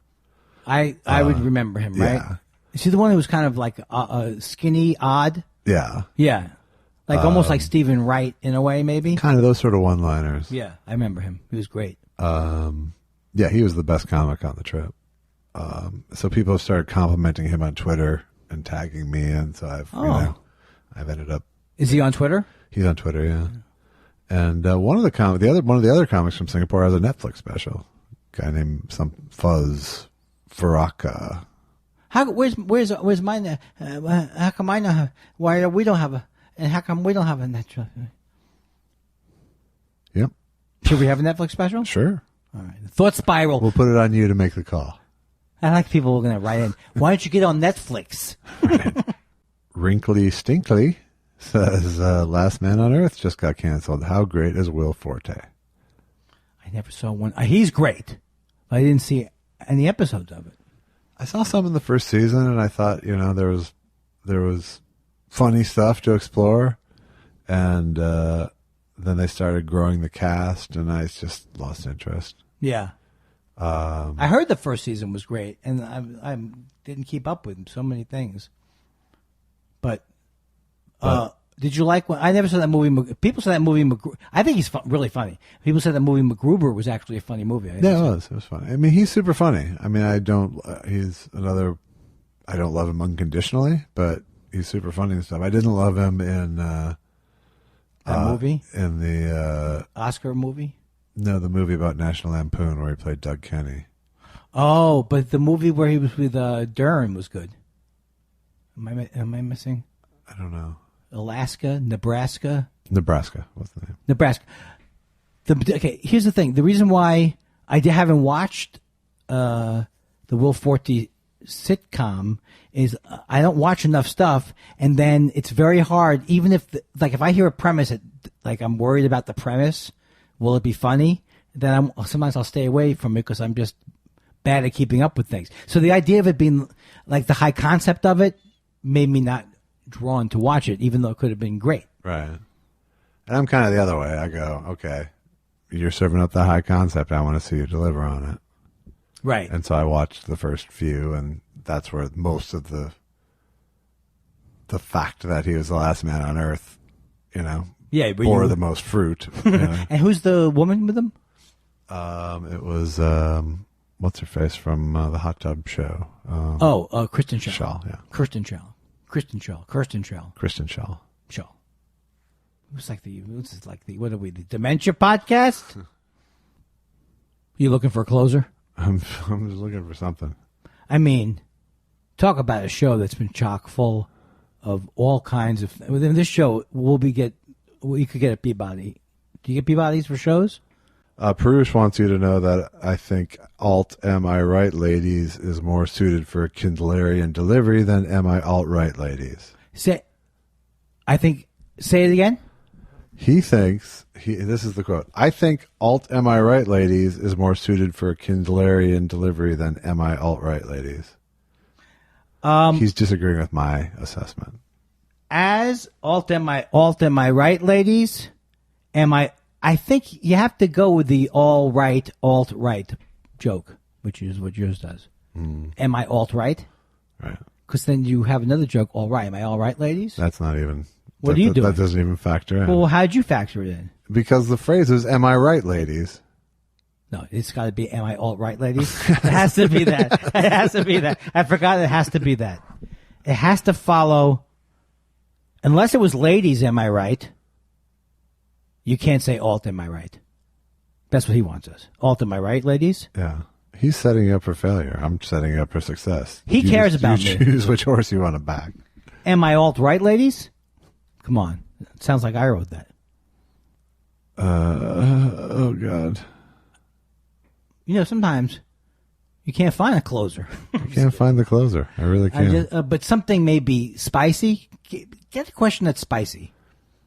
Wrinkly Stinkly had another one. Do you guys like the chairs that recline at the theater? See, I know it's not a great, but it's not. No, they don't recline, do they? Oh, and those like Where, at the landmarks, the landmarks, right? I like the old style ones where you'd sort of lean back and then the bottom would slide out. It just go chunk. It was just like there was just a tipping point. There was no gradual. Yeah, it was like up or down. Yeah, I wish I went to the movies more too. I really miss it. Yeah, well, but you probably do go to the movies more. No, I go. When did I go last? I think I saw the Avengers movie. Oh, well, I just feel like I need to do more things that are fun. Josh, movies. I like taking my wife out for a meal. Why not? Right. Well, what did it hurt? And we'll be back with Jews. Well, this has been a fine show. I feel do you want me to do the review of the show at the end? Yeah, please. Okay, I like the show a lot. I do think that I did go too far, and I forgot that I should have been more cognizant the fact that you have to get up early. But I didn't know you had to get up early. But just for the sake of God, Andy, could you stop talking? That's my review. I didn't do coffee this week, so. But there was this nice flow. First time in a year, I think I haven't had coffee for the show. Wow. But the flow was nice. I like the break in the middle. The break was nice. My wife will be happy I played another one of her songs. Yes, and the thing that I don't like is that you had BMI and ASCAP calling up. Yeah, it's a problem. It could be a problem. Well, thanks for listening. If you want to talk to us during the week, write us at thoughtspiralshow@gmail.com. If you want to follow us on Twitter, follow us at ThoughtSpiral.